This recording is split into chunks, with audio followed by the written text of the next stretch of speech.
Halo Riders, selamat datang kembali di channel Auto Rider. Kali ini kami sedang berkunjung ke Bellissimo dan mereka punya satu skutik yang unik banget.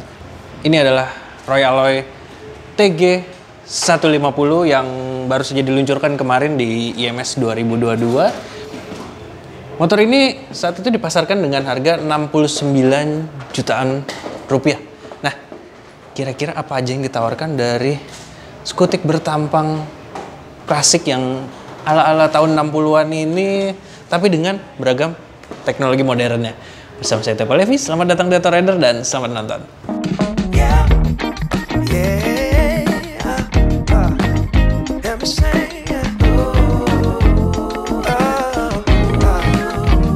See, funny thing about love is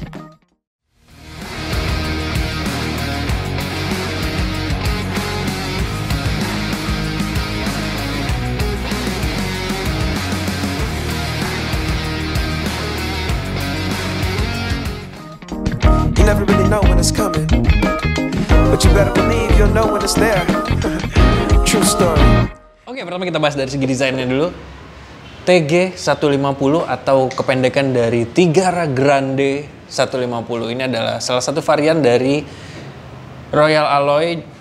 Di video sebelumnya kita udah bahas yang GP 150 dan ini salah satu tipe lainnya yang terbaru dari Royal Alloy. Secara tampilan keseluruhan dia masih mengusung garis desain yang klasik tapi dengan beberapa dukungan fitur modern. Kalau dilihat sekilas sih bentuknya mirip dengan skuter dari Lambretta ya. Bisa dilihat dari depan terus juga sampai ke belakangnya ini. Di depan dia punya spakbor yang cukup besar karena di roda depan dia pakai suspensi di kiri dan kanan. Dan ini bahannya plastik, sedangkan di bagian atasnya ini dia bodi-bodinya sudah metal. Terus juga di lampu depannya, walau kelihatannya dia seperti tidak bundar ya, tapi lampu utamanya yang LED sudah berbentuk bundar, cuma covernya aja gitu. Terus beralih ke bagian tengah, dia punya deck yang lagi-lagi mirip dengan jajaran skuter-skuter di era 60-an. Terus di depannya juga ada box penyimpanan, dan box ini nanti kita bedah di dalamnya ada apa aja ya. Terus bergerak ke bagian tengah, dia ada semacam ruang untuk mengakses ke busi di bagian tengah sini. Terus juga joknya ini kelihatannya kecil tapi bisa menampung untuk 2 orang, dan pijakan kakinya ada di bawah sini. Dia tinggal ditekan seperti ini aja, dia langsung kebuka. Itu pun untuk memasukkannya lagi tinggal didorong aja. Di bagian belakangnya dia punya backrack untuk membawa barang, dan ini sudah menjadi peranti bawaan dari motor ini saat diluncurkan. Terus di lampu belakang dia sudah LED, dan di lampu sen kiri kanannya ini yang harus menjadi sedikit perhatian ya, karena lampu sennya ada di bagian tepong agak keluar, jadi agak riskan ketika ada motor dari belakang yang nggak ngeliat terus tiba-tiba nyenggol jadi patah malah. Terus dari teman-teman Bellissimo sendiri udah ada beberapa ubahan di motor ini. Seperti di hand grip ini dia udah diubah, terus di bagian rodanya juga sudah diubah. Bagaimana spesifikasinya nanti kita bahas di area kaki-kaki.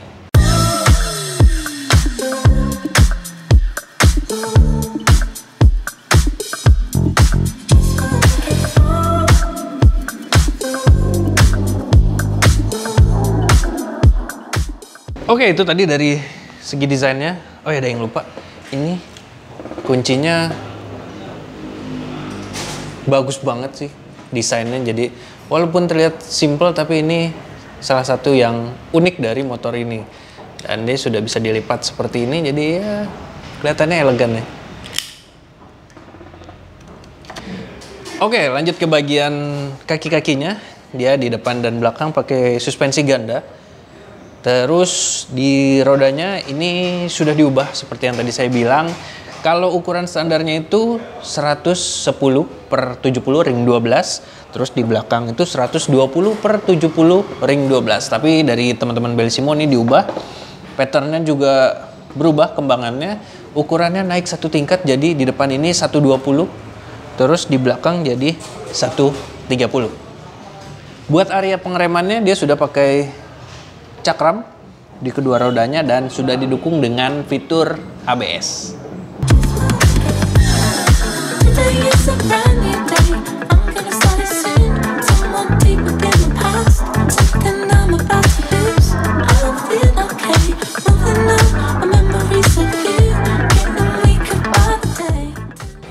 Oke, dari segi desain udah, terus juga kaki-kakinya udah. Sekarang kita lanjut ke bagian mesinnya.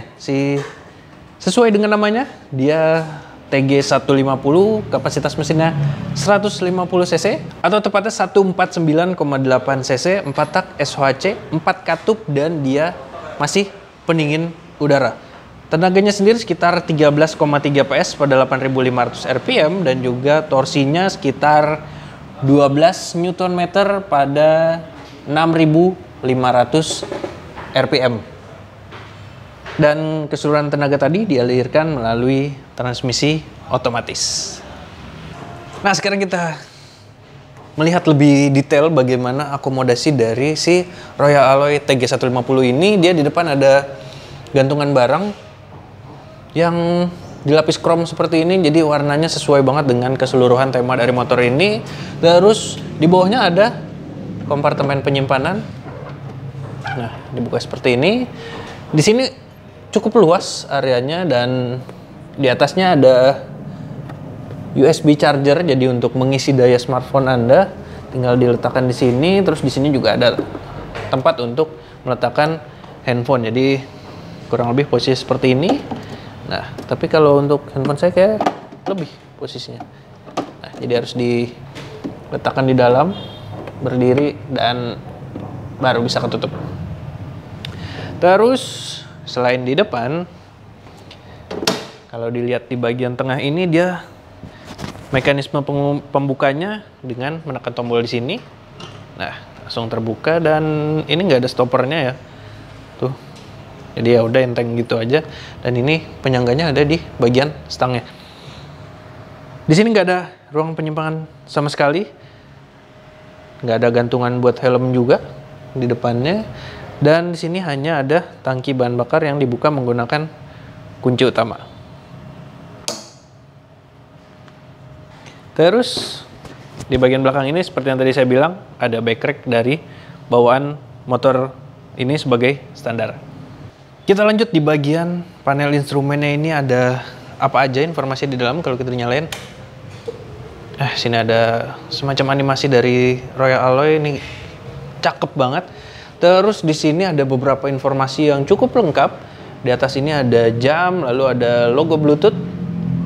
Harusnya ini motor bisa connect dengan smartphone ya. Terus di kanan ada suhu, terus di atasnya ada RPM, lalu di kiri ada indikator bahan bakar, lalu di kanan ada voltase aki, terus di bawahnya ada trip 1, lalu ada trip time, dan di bawahnya ini yang unik adalah adanya tanggal. Jadi jarang banget di motor itu ada tanggal seperti ini. Terus kanannya ada odometer dan di sini ada beberapa indikator seperti ABS dan juga check engine. Untuk mengubah MID-nya, di sini ada 2 tombol yang terlihat seperti sebuah layar sentuh. Nah, jadi ini diubah menggunakan pilihannya ada 2 kilometer dan juga mile. Terus modenya juga ini ternyata nggak bisa dipencet-pencet. Nah, itu sederhana tapi kelihatannya membuat kesan mewah dari motor ini makin dapet gitu. Nah, terus yang unik lagi di batoknya ini ada semacam lampu di sini berwarna merah. Ya memang tidak terlalu berguna yang gimana-gimana banget ya, tapi menambah kesan manis dari motor ini.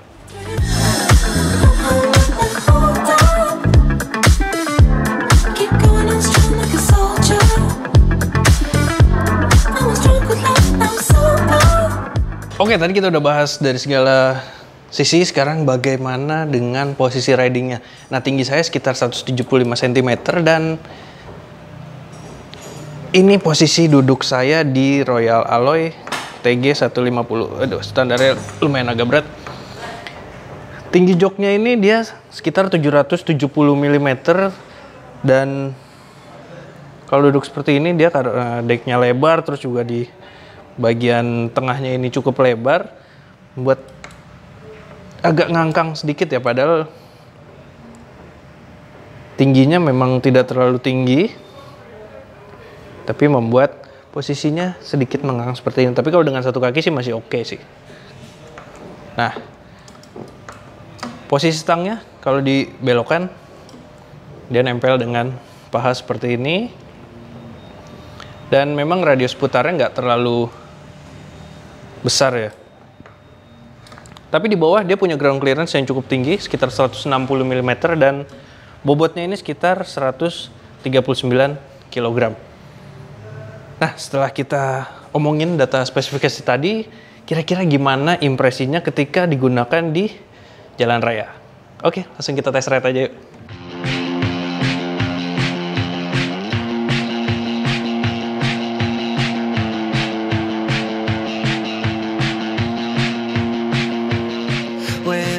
Oke, impresi soal Royal Alloy TG 150.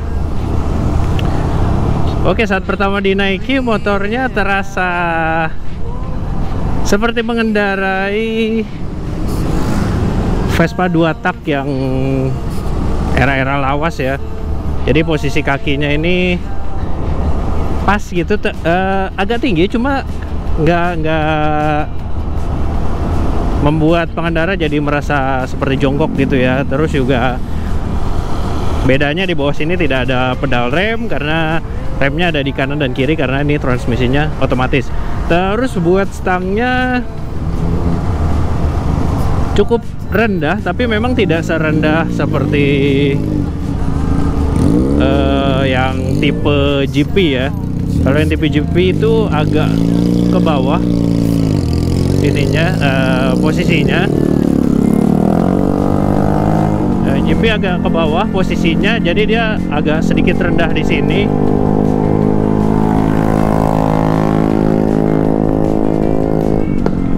Sementara buat yang TG ini dia posisinya agak ke atas, jadi cukup nyaman buat saya yang tingginya sekitar 175 cm. Jadi posisi tangan tidak terlalu ke bawah, dan juga posisi kaki masih cukup oke. Dan ini karena digunakan untuk berkendara di sekitaran kompleks ini aja, jadi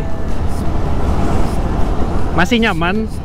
Tapi belum tahu kalau digunakan dengan perjalanan yang agak sedikit lebih jauh. Tapi sayangnya untuk di bagian stang ini dia agak rendah, jadi, dan radius putarnya juga tidak terlalu besar gitu. Jadi untuk berputar balik itu sedikit agak sulit, jadi harus agak jauh. Nah, seperti ini.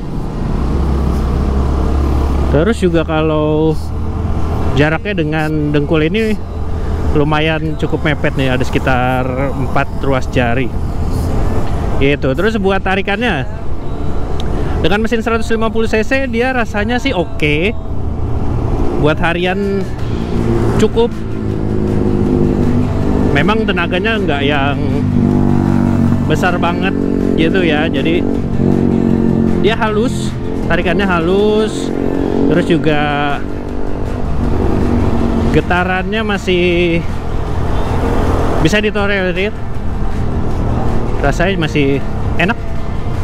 Buat jalan santai harian sih masih oke banget, apalagi bikin orang nengok gitu ya, wah motor apa nih gitu.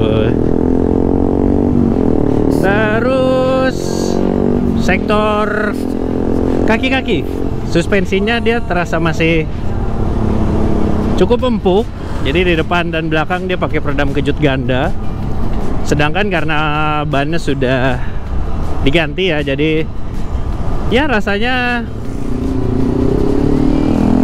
cukup meredam dengan baik. Dan kalau melewati posisi tidur seperti ini, Bantingannya masih terasa agak keras, cuma ya masih oke lah.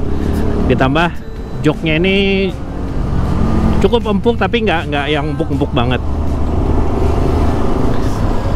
Buat sektor pengeremannya dia sudah dilengkapi ABS dan udah kaget di depan motornya.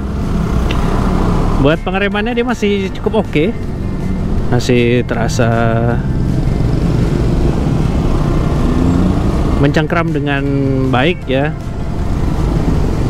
Dan dia bukan yang model begitu berhenti langsung mengunci gitu, enggak. Ini lumayan smooth remnya.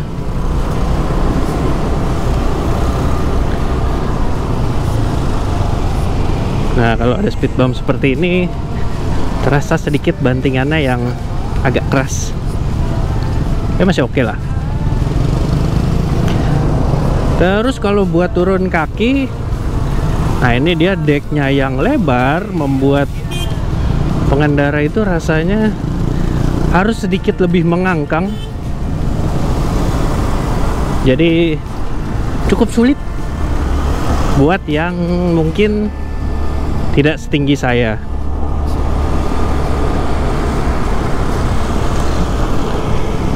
Terus motornya juga terasa stabil. Kalau dibawa jalan pelan seperti ini nggak perlu repot-repot untuk cepat menurunkan kaki. Rasanya sih masih mirip dengan GP150 yang sudah pernah kami review ya.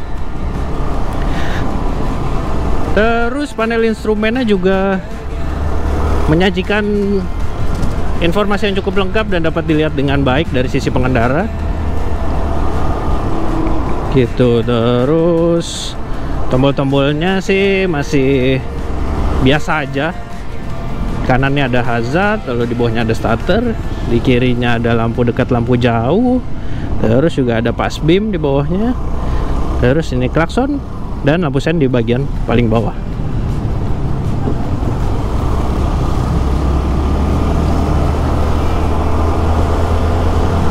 Tapi memang kalau dilihat dari sisi pengendara, informasi ini terlihat cukup kecil ya.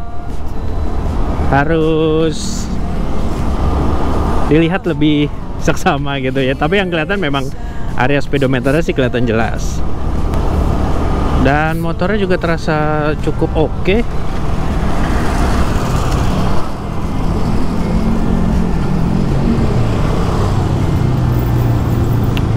Oke, kita coba putar balik di sini.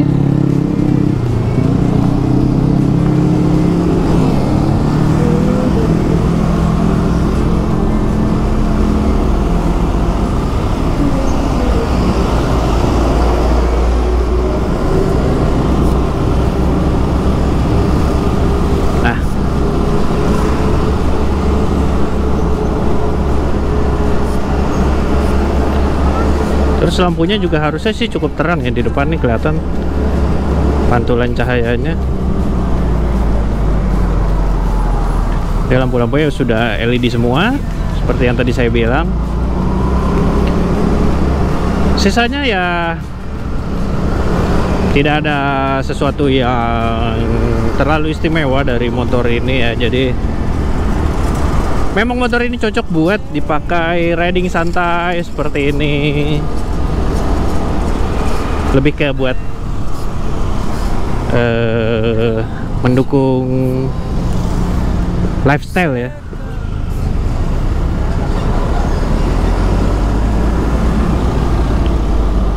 Karena warna-warnanya pun cukup menyita perhatian ketika di jalan.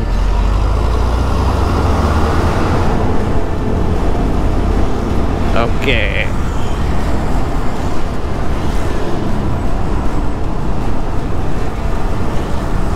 Jadi gimana kalau dipakai harian?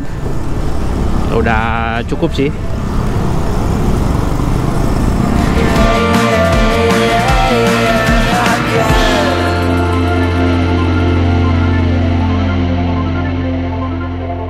Oke Riders, itu dia tadi bagaimana impresi kami terhadap Royal Alloy TG 150 ini dan juga sensasi first ride-nya ketika digunakan ya sekitaran sini aja tadi di dalam komplek, jalan pelan-pelan buat ngerasain gimana sih rasanya dari skuter bertampang retro ini. Dan terima kasih juga buat Bellissimo Indonesia yang sudah mengizinkan kami untuk mereview motornya.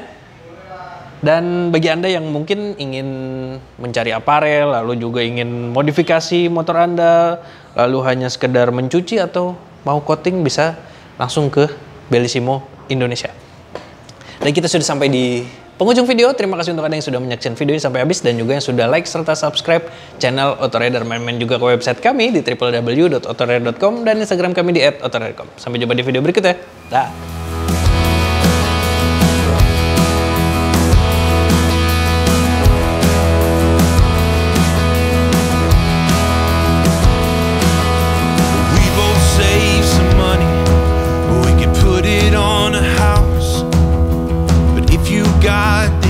My dear, we can take 1,000 out and spend it careless.